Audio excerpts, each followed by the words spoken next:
Assalamualaikum warahmatullahi wabarakatuh. Perkenalkan, nama saya Aruni Agustin dari SMA Negeri 1 Tarakan, merupakan mahasiswa PPG dari LPTK Universitas Negeri Jakarta dengan nomor PPG 20015034511159 dan NIM 2003222028.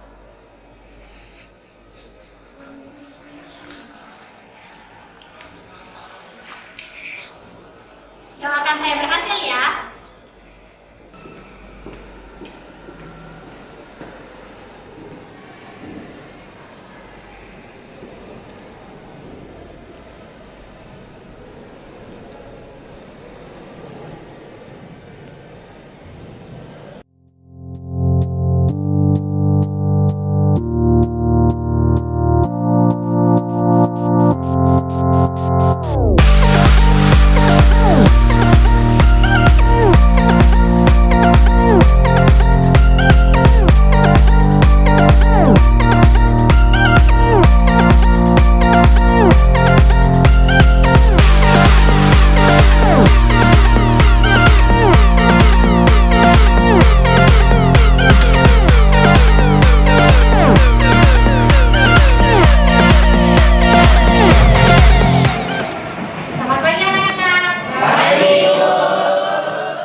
Assalamualaikum warahmatullahi wabarakatuh.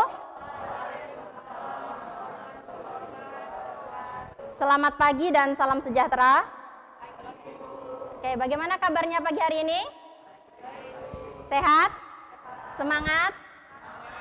Oke, untuk memulai pembelajaran, kita awali dengan berdoa terlebih dahulu. Silahkan kepada ketua kelas untuk memimpin teman-temannya.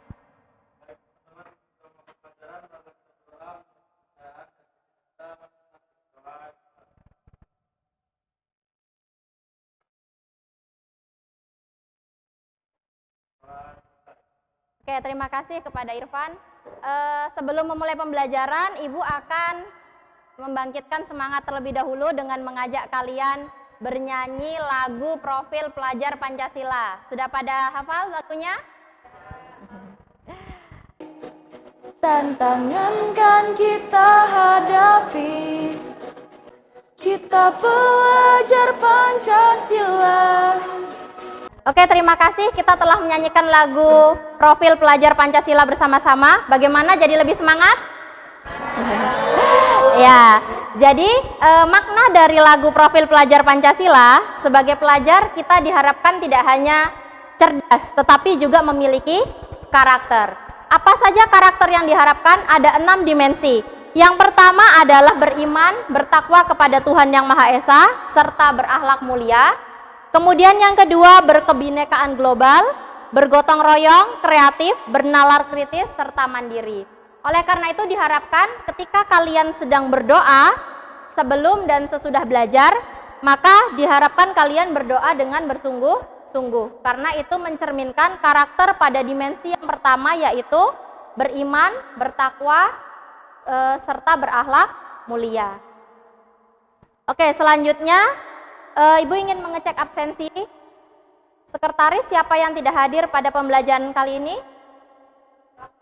Rahmat Hidayat. Keterangannya apa? Tanpa keterangan. Iren kenapa? Itu saja atau ada yang lain? Geran. Ya, jadi minta tolong kepada temannya yang tanpa keterangan untuk bisa dikonfirmasi kepada wali kelas, agar wali kelas bisa mengecek bagaimana kondisi siswa tersebut, ya. Oke, sebelum belajar silahkan kalian cek kiri dan kanan. Apabila ada sampah silahkan diambil, dan cek juga kerapian bajunya. Seragamnya diperhatikan, karena dengan kondisi yang bersih dan rapi tentunya kita akan bersemangat dalam belajar. Oke, pada pertemuan yang lalu kita sudah membahas tentang organ dan kelenjar yang ada pada sistem pencernaan. Selain itu kita juga belajar bioproses yang terjadi pada pencernaan bahan makanan karbohidrat, apalagi protein, dan juga lemak, ya kan? Siapa yang masih ingat bagaimana urutan proses pencernaan pada manusia? Ada yang masih ingat? Oke, silahkan Gwen. Baik, jadi saya akan menjelaskan bagaimana urutan proses pencernaan pada manusia. Yang pertama, makanan masuk melalui mulut, yaitu kemudian di mana di dalam mulut itu terjadi dua pencernaan, yaitu mekanik dan kimiawi. Untuk pencernaan mekanik itu akan terjadi oleh bantuan gigi, karena makanan akan dihancurkan oleh gigi. Kemudian untuk kimiawi ada bantuan oleh enzim, yaitu enzim amilase yang mengubah karbohidrat menjadi zat gula. Kemudian makanan masuk selanjutnya ke proses yang kedua, yaitu masuk melalui kerongkongan. Di dalam kerongkongan terjadi proses pencernaan secara mekanik saja oleh bantuan otot-otot dalam kerongkongan, yaitu dapat disebut juga gerakan peristaltik, yaitu gerakan meremas-remas makanan agar dapat mendorong makanan tersebut masuk ke dalam lambung. Kemudian di lambung juga terjadi pencernaan secara kimiawi dan mekanik, di mana pencernaan mekanik itu terjadi oleh bantuan otot-otot yang ada di dalam lambung agar meneruskannya ke dalam usus. Untuk pencernaan kimiawi di dalam lambung, makanan dipecah oleh enzim-enzim yang ada di dalam lambung, kemudian juga dipecah oleh bantuan getah lambung, di mana di dalam getah lambung itu terdapat asam klorida yang fungsinya untuk membasmi kuman. Selanjutnya makanan masuk ke dalam usus, di mana di dalam usus halus itu terjadi penyerapan sari-sari makanan atau nutrisi-nutrisi makanan di situ, yang kemudian penyerapan tersebut akan disalurkan atau disalurkan ke dalam darah. Kemudian dari usus halus itu makanan masuk menuju ke dalam usus besar, di mana di dalam usus besar itu akan diserap airnya. Yang tidak bisa diserap, makanan tersebut akan dikeluarkan melalui anus, di mana di dalam anus itu makanan akan ditahan terlebih dahulu di dalam rektum, dan kemudian jika sudah siap dikeluarkan, makanan akan keluar di dalam anus. Sekian presentasi. Oke, baik sekali Gwen, jawabannya sangat detail dan lengkap ya. Boleh beri aplaus buat Gwen. Oke, selanjutnya Ibu ingin bertanya, siapa di antara kalian yang pernah mengalami kelainan atau gangguan atau yang biasa kita sebut dengan penyakit yang terjadi pada organ-organ yang telah disebutkan oleh Gwen tadi? Siapa yang pernah merasakan ada gangguan nih? Saya, Bu. Saya mengalami mah pada lambung.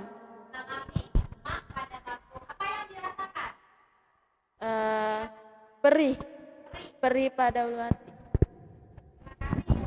Oke, terima kasih Sinta, jawabannya ternyata teman kita Sinta itu mengalami gangguan berupa mah yang terjadi di lambung. Ketika mahnya itu kambuh, yang terasa adalah perih. Ya, nanti kita akan mempelajari ya Sinta, apa yang menyebabkan mah itu terjadi dan bagaimana cara mengobatinya. Tujuan pembelajaran kita pada pagi hari ini yaitu melalui kegiatan pembelajaran dengan pendekatan saintifik dan TPEC menggunakan model problem based learning dan to stray serta diskusi, peserta didik berkolaborasi dengan guru dapat menentukan jenis gangguan atau kelainan pada sistem pencernaan manusia, kemudian dapat menganalisis faktor yang menyebabkan gangguan atau kelainan pada sistem pencernaan manusia, kemudian dapat menganalisis upaya pencegahan gangguan atau kelainan pada sistem pencernaan manusia, serta mempresentasikan hasil diskusi kelompok dengan sikap yang religius, disiplin, bertanggung jawab, kreatif, dan bekerja sama. Oke, sebelumnya Ibu memiliki sebuah video, harap diperhatikan dengan baik.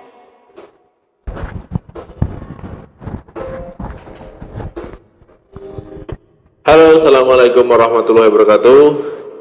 Usus kita itu terdiri dari usus besar dan usus kecil ya. Nah, usus itu termasuk ke sistem pencernaan yang berperan penting terhadap tubuh kita. Nah, siapa yang nggak mau ya sistem pencernaannya sehat, ususnya sehat? Karena pencernaan itu dasar dari kesehatan kita semua. Jadi makanan yang difermentasi ini baik untuk pencernaan, untuk kesehatan usus. Nah, jadi teman-teman kalau mengkonsumsi sayur sebaiknya direbus ya, jangan digoreng ataupun dibikin apa gitu ya. Kalau memang mau ditumis ya pastikan pakai minyak zaitun dan sedikit saja ya supaya Oke, siswa sekalian, setelah kalian mengamati video tadi, siapa yang bisa memberikan tanggapannya atau menjabarkan kembali apa isi dari video tadi? Oke, silakan Hugo. Jadi lewat video tadi yang kita dapat pelajari adalah cara sederhana untuk menjaga kesehatan usus kita. Nah, kenapa pada video tersebut fokusnya pada usus? Karena usus kita merupakan 70% di mana imunitas tubuh kita berasal dari sana. Antioksidan yang akan membantu tubuh kita untuk mendetoksifikasi racun yang ada pada usus besar. Nah, yang selanjutnya adalah chiasid. Nah, chiasid ini juga membantu tubuh kita untuk mendetoksifikasi racun yang ada pada usus kita. Dan yang terakhir adalah kefir atau kombucha. Nah, kefir atau kombucha ini merupakan jenis teh yang telah difermentasikan yang mengandung bakteri baik yang membantu untuk meningkatkan imunitas tubuh kita lewat pencernaannya melalui usus besar. Sekian jawaban dari saya, terima kasih.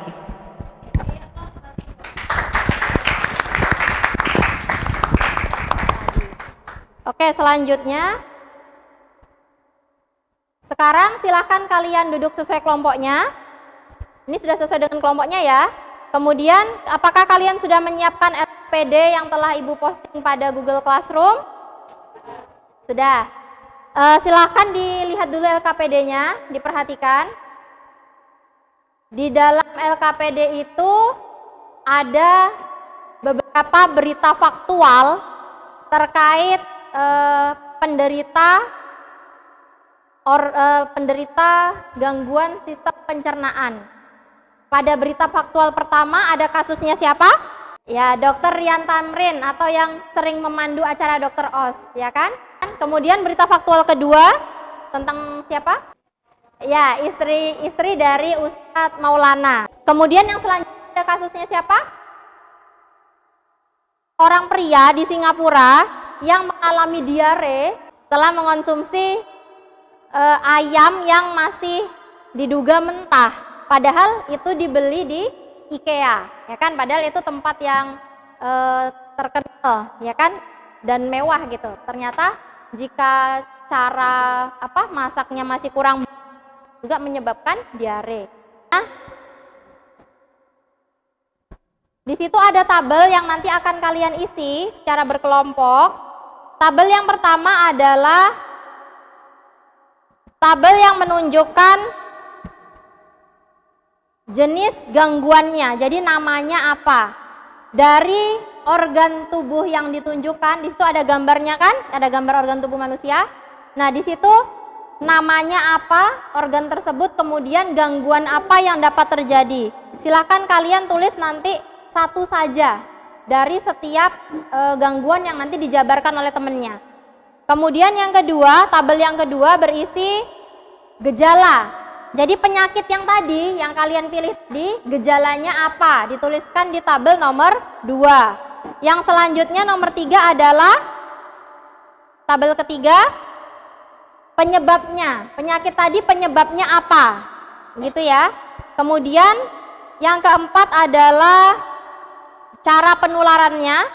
Jika memang penyakit tersebut menular, maka cara penularannya seperti apa? Kemudian yang nomor 5 adalah pencegahannya, dan yang keenam adalah cara mengobatinya. Oke, sudah paham ya? Atau ada yang mau ditanyakan lagi?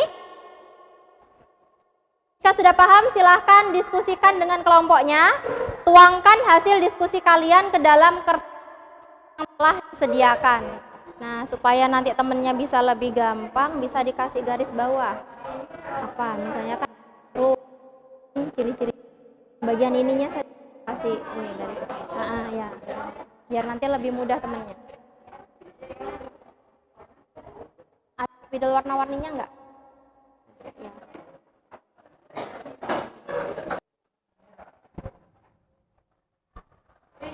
Sini lagi ya. Oke, ini bagian apa? Halus. Penyakitnya apa saja yang ada di sini? 7 penyakit apa aja?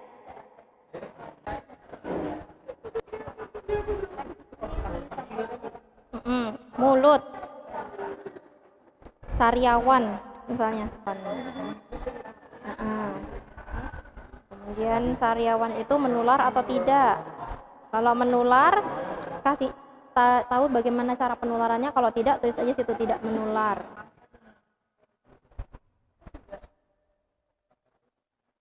Nah, ini bisa dikasih garis bawah mana yang pentingnya. Misalnya akalasia. Oke, ini dapat organ apa? Anus, hati, Oh, berarti anus organnya, kelenjarnya hati sama pankreas. Nih, coba ping nih.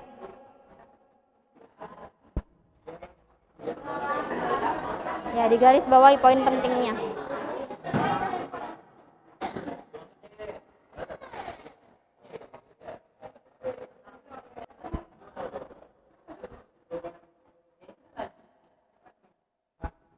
Dibuat hiasannya.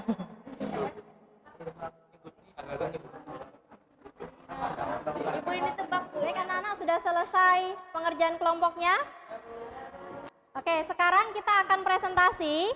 Silahkan kalian menempelkan kartonnya pada tempat yang sekiranya mudah diakses oleh temannya.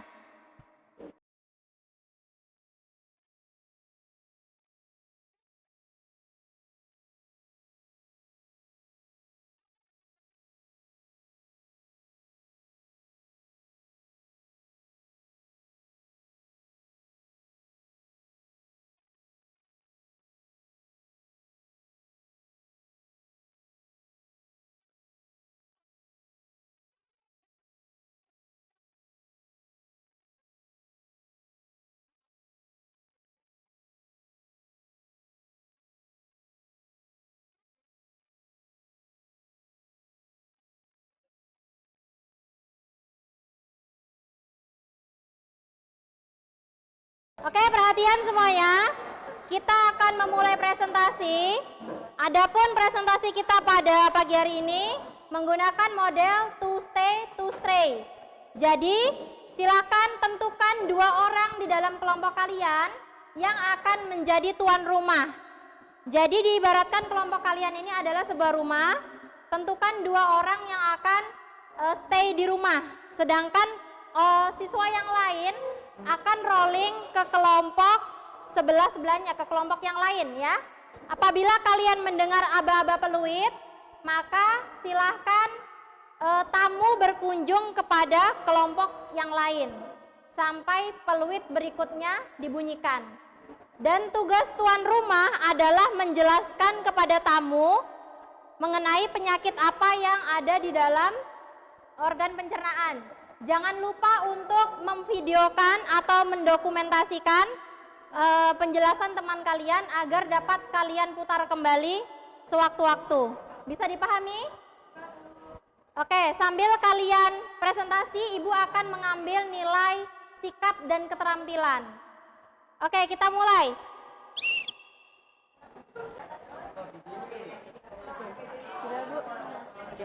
Assalamualaikum warahmatullahi wabarakatuh. Selamat pagi semuanya.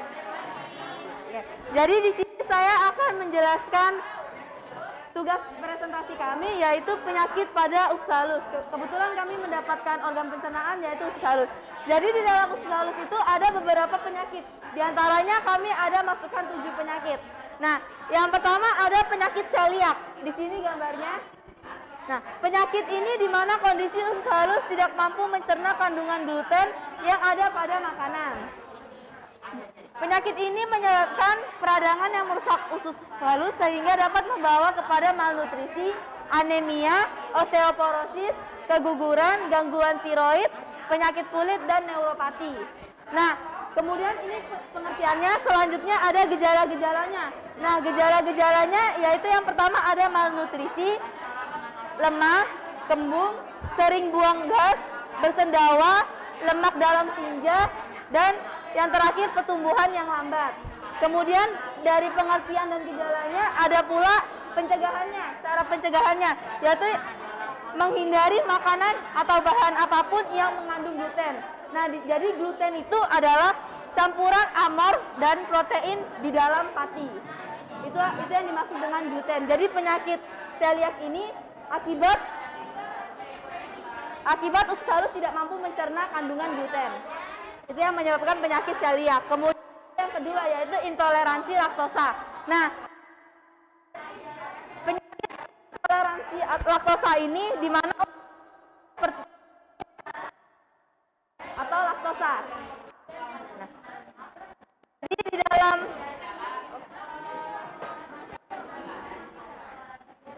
jadi laktosa ini terkandung di dalam susu. Dan juga intoleransi laktosa ini akibat kekurangan enzim laktosa. Nah, jadi enzim laktosa itu adalah enzim yang memecah laktosa menjadi glukosa atau galaktosa. Paham ya? Hepatitis yaitu peradangan pada organ pankreas. Ini biasanya disebabkan kalau kita menderita batu empedu atau mengonsumsi alkohol secara berlebihan. Gejala-gejalanya ini ada demam, mual dan muntah, perut membengkak, dan jantung berdetak lebih cepat. Kemudian cara untuk mencegah pankreatitis bisa dilakukan dengan mengonsumsi antibiotik, hindari makanan yang mengandung kolesterol tinggi, dan mempertahankan berat badan ideal.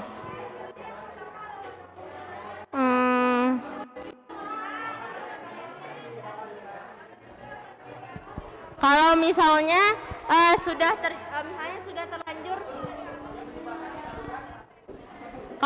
sudah terlanjur terkena pankreatitis, bisa diobati dengan minum obat pereda nyeri atau penyuntikan insulin.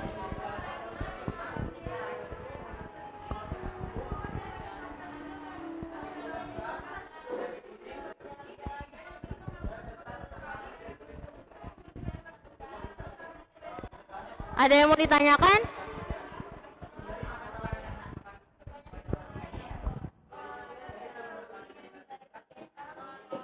Ada yang kurang nggak, Bu? Yang mana? Oh,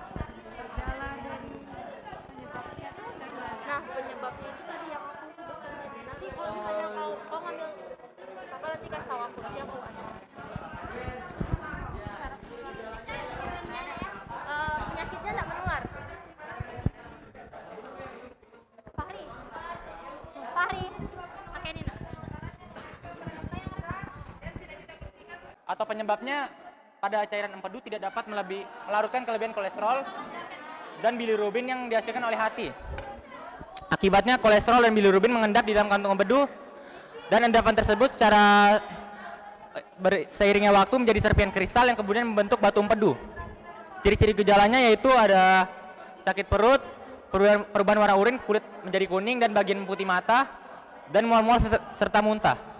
Cara mencegahannya membatasi konsumsi minuman beralkohol, berhenti merokok, memperbanyak konsumsi makanan tinggi serat seperti sayur dan buah-buahan, dan menjaga berat badan yang ideal.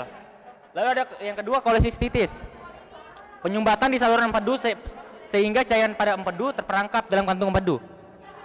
Penyumbatan saluran empedu dapat disebabkan oleh kondisi atau penyakit seperti batu empedu, penyakit infeksi seperti HIV atau AIDS, gangguan di pembuluh darah, dan serta jaringan perut di saluran empedu atau terjepitnya saluran empedu dan tumor di saluran empedu. Ciri-ciri atau gejalanya yaitu perterasa lunak. Kami akan menjelaskan penyakit pada organ pencernaan. Di sini ada beberapa penyakit. Yang pertama ini ada sariawan atau biasa disebut stomatitis aftosa. Nah, sariawan ini biasanya terjadi di sekitar rongga-rongga mulut, pokoknya gigi atau gusi kita. Dia terjadinya pokoknya di dalam mulut kita. Nah, sariawan ini umumnya tidak menular dan dapat dialami oleh semua orang. Umumnya dialami oleh wanita, remaja, dan anak-anak. Mengapa demikian? Khususnya pada wanita dan remaja, ini dipengaruhi oleh hormon perubahan menstruasi, salah satunya menopause dan juga stres. Nah, kalau pada anak-anak, dia terjadi karena defisiensi zat gizi atau dia kekurangan zat gizi. Nah, untuk sariawan ini dia berbeda dengan herpes oral, di mana kalau herpes oral itu menular dan terjadi di luar mulut. Untuk gejalanya, yang pertama ada sensasi terbakar pada lidah. Yang kedua, bagian dalam mulut dan tenggorokan berwarna merah. Yang ketiga, rasa tak nyaman saat menelan. Yang keempat, muncul warna kemerahan dan rasa nyeri, dan juga rasa tidak nyaman dalam mulut. Untuk pencegahannya, yang pertama ada menjaga kebersihan mulut. Yang kedua, memilih sikat gigi yang tepat. Yang ketiga, rutin mengonsumsi buah dan sayuran. Nah, untuk penyakit yang kedua ada kanker mulut atau oral cancer. dikenal juga dengan istilah kanker rongga mulut. Dia mirip gejalanya dengan radang tenggorokan dan sariawan. Tapi dia sebenarnya berbeda. Tapi memang sariawan ini termasuk salah satu dari gejala kanker mulut. Untuk itu penting untuk kita sadari dari awal, pencegahannya itu yaitu menghindari faktor resikonya. Yang kedua, jangan menggunakan obat kumur berlebihan. Yang ketiga, menjaga kebersihan mulut. Untuk gejalanya yang pertama tadi ada sariawan. Yang kedua, sariawannya ini disertai dengan pendarahan. Yang ketiga ada bercak merah atau putih dalam mulut. Yang keempat ada gigi yang goyang atau tanpa menyebab. Nah, untuk sakit berikutnya ada sakit gigi. Sakit gigi ini dia muncul pada sekitar rahang kita, atau sekitar gusi kita. Untuk sakit gigi, dia biasanya semakin menjadi-jadi ketika kita mengonsumsi makanan yang manis atau pada malam hari. Nah, untuk itu gejalanya, yang pertama ada bengkak di gusi sekitar gigi yang sakit. Yang kedua ada bau mulut yang tidak sedap. Yang ketiga ada pendarahan dari gigi atau gusi. Untuk pengobatannya ada kompres dengan es batu. Yang kedua kumur dengan air garam dan minum obat pereda nyeri. Nah, itu kan pengobatannya setelah terkena. Untuk pencegahannya supaya kita tidak kena, itu yang pertama ada menyikat gigi dengan cara yang benar 2 kali sehari. Yang kedua membersihkan sela-sela gigi dengan benang gigi. Yang ketiga memeriksakan gigi ke dokter. Dan yang keempat berhenti merokok. Untuk penyakit yang berikutnya ada gusi bengkak. Nah, gusi bengkak ini adalah penyakit di mana gusi kita abnormal. Gusinya itu ada benjolan dan dia membesar.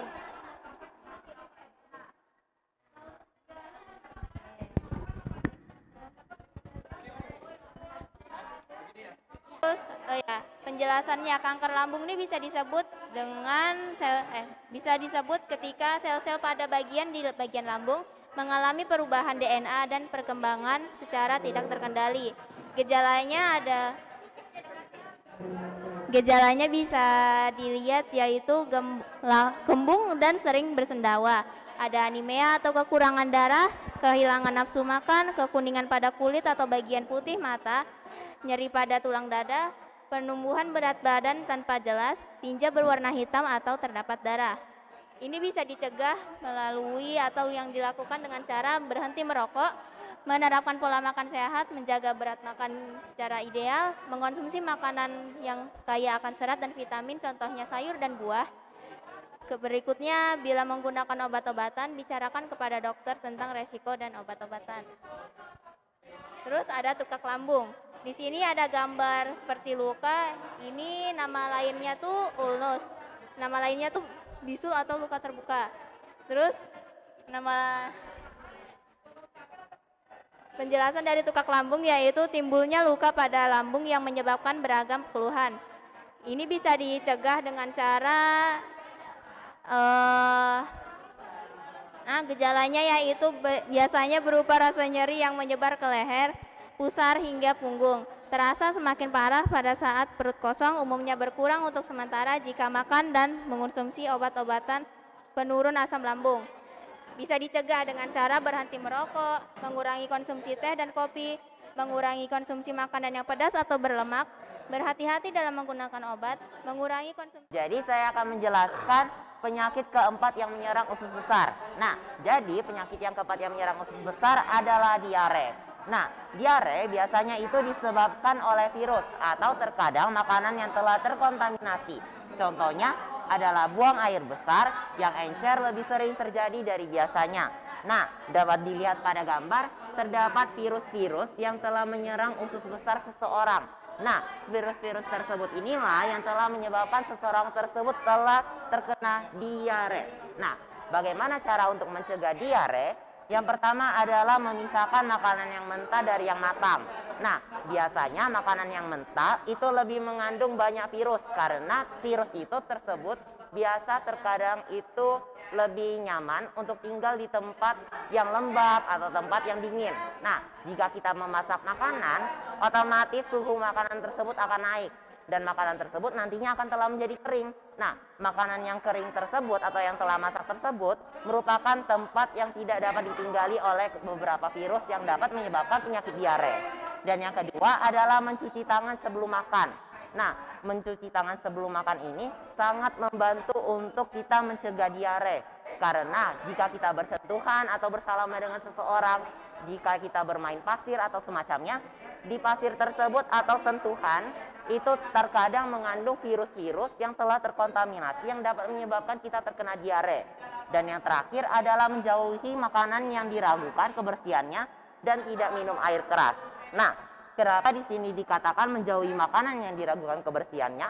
Karena jika kita tidak meragukan makanan tersebut dan kita hanya memakan makanan sembarangan seperti jajan-jajanan dan sebagainya, hal tersebut malah akan mendatangkan kita penyakit diare karena kita tidak peduli pada diri kita sendiri, tidak merawat tubuh kita sendiri, dan hal tersebutlah yang telah menyebabkan kita terinfeksi penyakit diare.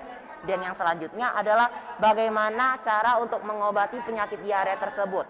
Nah, kita misalnya telah terlambat untuk mencegahnya. Bagaimana cara untuk mengobatinya?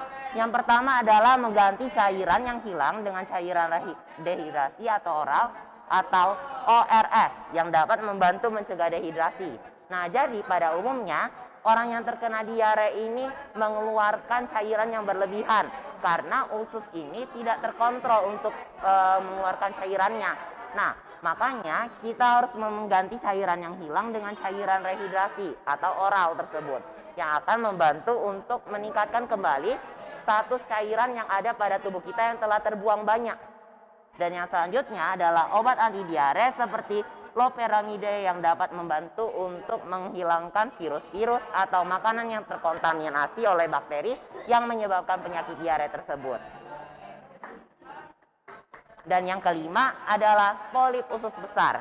Nah,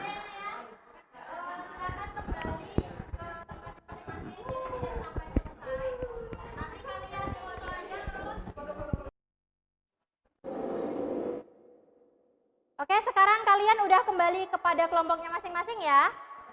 Silakan kalian berdiskusi dengan teman kelompoknya apa yang kalian dapatkan tadi dari kelompok yang lain.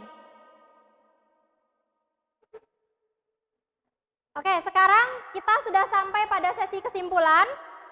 Dari presentasi yang tadi teman kalian lakukan, siapa yang bisa memberikan kesimpulan? Oke, silakan. Zara.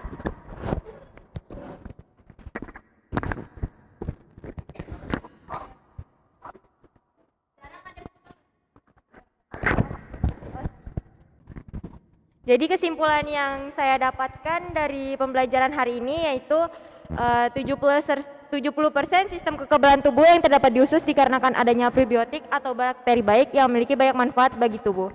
Nah, juga penting untuk menjaga kesehatan dari organ pencernaan tubuh kita dengan cara makan buah-buahan, minum air putih yang cukup sesuai dengan anjuran 8 gelas per 2 liter per hari, makan makanan yang difermentasi, banyak makan sayur hijau, mengonsumsi psyllium, tanaman herbal, mengonsumsi chia seed yang berfungsi mendetoks pencernaan, kefir dan kombucha teh. Maka dari itu kita harus menjaga sistem pencernaan karena pencernaan adalah dasar dari kesehatan kita semua. Jangan menyepelekan penyakit yang menyerang organ pencernaan karena dari beberapa kasus penyakit-penyakit tersebut dapat menyebabkan kematian.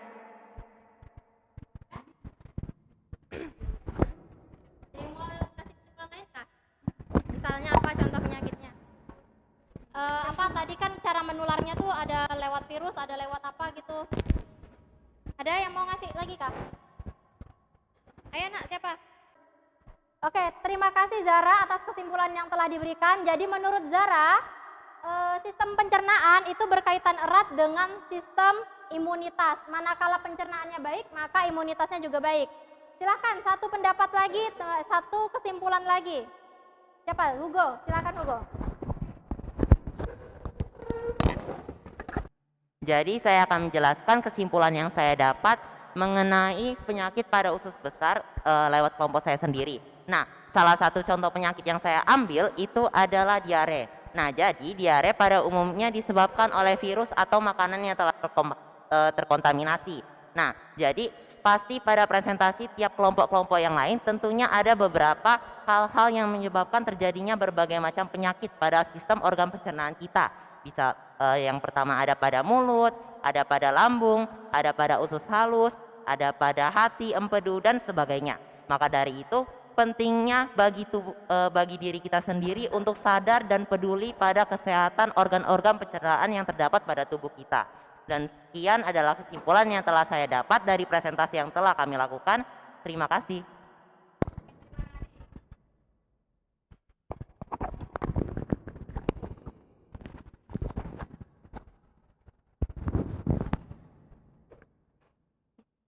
Oke, baik. Jadi poin penting yang disampaikan oleh Hugo adalah penyebab dari berbagai macam penyakit pada organ pencernaan, salah satunya itu adalah karena virus ataupun bakteri.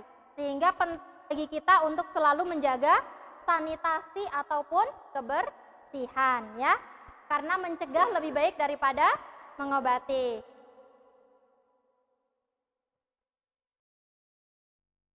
Oke, jadi demikian tadi kesimpulan yang bisa kita dapatkan pada hari ini. Beri aplaus untuk Zahra dan Hugo yang telah menyampaikan kesimpulannya.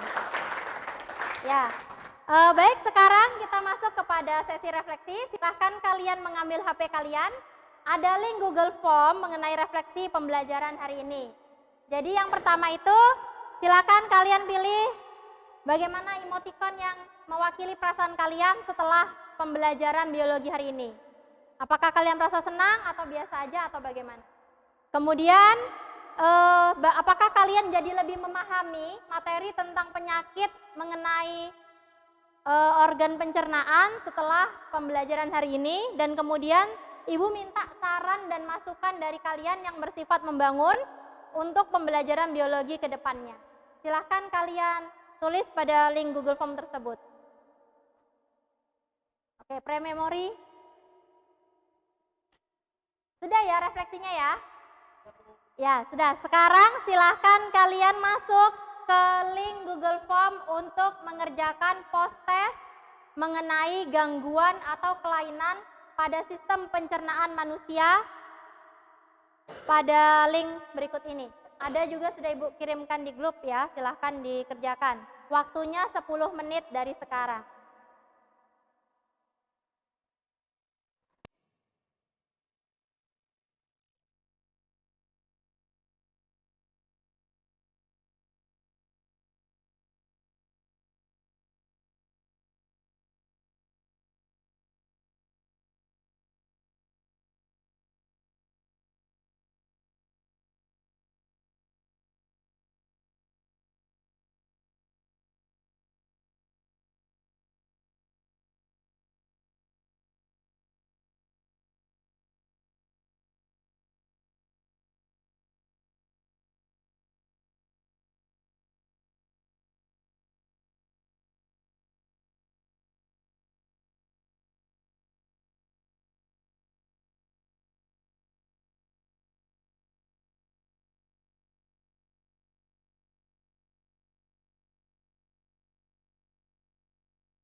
Sudah?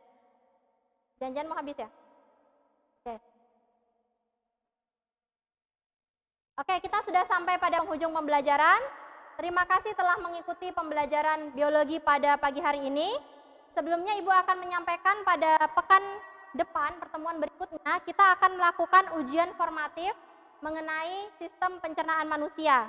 Jadi silakan kalian belajar, persiapkan diri sebaik mungkin untuk ujian formatif pada pekan depan. Bisa dipahami?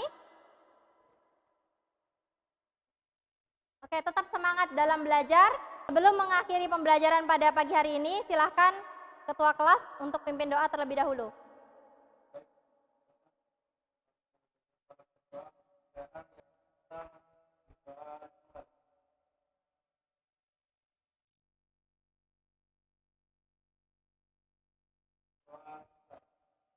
Oke, Ibu, akhiri pembelajaran pada pagi hari ini. Wassalamualaikum warahmatullahi wabarakatuh. Selamat pagi dan salam sejahtera untuk kita semua.